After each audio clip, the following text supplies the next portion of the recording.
غصے اور بے بسی کی آواز ہمیں ایک ویڈیو کلپ میں سنائی دی جو سوشل میڈیا پر بہت وائرل ہوئی۔ اچھا، کون سی ویڈیو؟ یہ کلپ تھی MWM کے وائس چیئرمین علامہ سید احمد اقبال رضوی کی۔ پہلے تو تھوڑا MWM کے بارے میں بتا دیں۔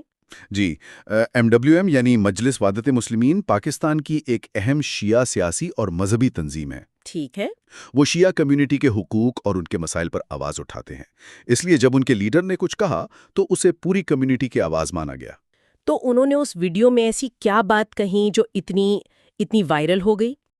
تکفیری گروہوں کو تم نے پالا، دہشت گردوں کو تم نے پالا، ہماری نسل کشی تم لوگوں نے کی۔ ابھی بکواس کرتے ہو کہ یہاں سے نکلو، شرم نہیں آتی تم لوگوں کو؟ ان کی بات بہت سیدھی اور سرل تھی، شاید اسی لیے لوگوں کے دل میں اتر گئی۔ انہوں نے سیدھا حکومت سے سوال کیا۔ کیا سوال تھا؟ ان کا کہنا تھا کہ جب تک آتنکواد کو جڑ سے ختم نہیں کیا جائے گا، جب تک سیکیورٹی کی خامیوں کو آڑے ہاتھوں نہیں لیا جائے گا، تب تک عام آدمی مرتا رہے گا۔ لیکن ان کی جو سب سے طاقتور لائن تھی وہ ایک سوال تھا۔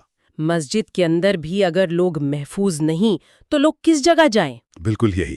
جب میں نے یہ سنا تو مجھے لگا یہ صرف ایک شخص کا سوال نہیں ہے، یہ اس ہر انسان کا سوال ہے جو اس دن خوف میں تھا۔ گھر، بازار، اسکول تو پہلے ہی انسیف تھے۔ اب عبادت کی جگہ بھی نہیں بچی۔